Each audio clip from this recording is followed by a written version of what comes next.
Hello दोस्तों, हैदराबाद के आने के बाद आज कई दिनों के बाद मैं निकली हुई हूँ अपने कुछ ऑनलाइन एग्जीबिशन के कुछ ज़रूरी काम से। और यहाँ होना था मेरा ऑफिशियली डिज़ाइनिंग का काम। तो मैं हूँ लक्ष्मी नगर में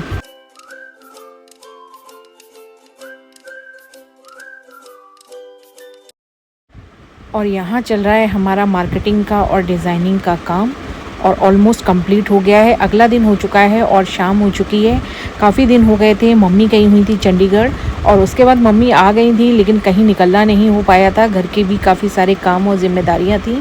तो आज काफ़ी दिनों के बाद मैं निकली हुई हूँ, जामा मस्जिद की तरफ आई थी और शाम को काफ़ी टाइम हो चुका था। आप देख सकते हैं ये है दिल्ली का पुराना जामा मस्जिद, ओल्ड सिटी दिल्ली की जामा मस्जिद का इलाका। और ये यहाँ की रात की रौनक है। करीबन रात का 9:30-10 बज रहा है और यहाँ से करनी थी हमें कुछ शॉपिंग, कुछ सामान लेना था।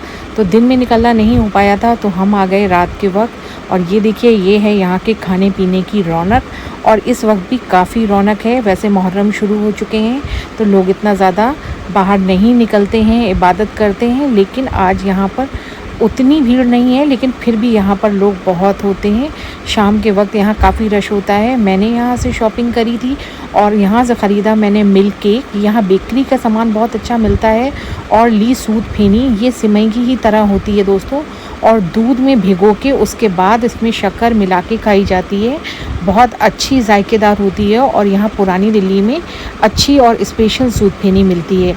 तो हमने यहाँ से ख़रीदी सूद फेनी और उसके बाद हमने सोचा कि हम यहाँ तक आए हैं, देर भी हो गई थी, तो हमने यहाँ पे किया डिनर, हमने और मम्मी ने। और डिनर करने के बाद फिर दोस्तों हमने यहाँ से कुछ खाने का सामान भी पैक कराया, क्योंकि घर में थे भाई, उनके लिए हमने लिया कोरमा, बिरयानी और लिए कबाब, चिकन टिक्का। और आप ये देख सकते हैं ये यहाँ पर मिल रहा था मीठे में, स्वीट्स में काफ़ी सारी चीज़ें। और ये सारी चीज़ें भी हमने कुछ कुछ सामान यहाँ से लिया और लेने के बाद फिर हो गई थी घर की वापसी। आप देख सकते हैं दोस्तों, एक बात आपको बताना चाहूँगी, गर्मी बहुत ज़्यादा हो रही है। बारिश होती है लेकिन उसके बाद फिर गर्मी होने लगती है। इसकी वजह से लोगों की अक्सर ठंडा और गर्म होने से तबीयत भी ख़राब हो रही है। और घर के बाहर जगह जगह बिजली के तार टूटे हुए हैं, कहीं गड्ढे हैं, कहीं कुछ है। तो बिना वजह घर से बाहर ना निकलिए। और ख़ास करके बच्चे जो हैं, जो यंग जनरेशन है, वो ध्यान नहीं देते इन बातों का। तो इन बातों का बहुत ध्यान देने की ज़रूरत है, क्योंकि आपने न्यूज़ में भी सुना होगा जगह जगह फ्लूड आ रखा है, कहीं बाढ़ आ गई, कहीं गाड़ियां गड्ढों के अंदर घुस गई हैं। तो इस तरह से बहुत ज़्यादा इंसिडेंट हो रहे हैं और मैं हर दिन न्यूज़ में पढ़ती हूँ कि कुछ ना कुछ हादसे हो रहे हैं। तो अपना बहुत ख्याल रखिए, अपने परिवार का रखिए, अपने रिश्तेदारों का, अपने दोस्तों का, सभी का ध्यान रखिए।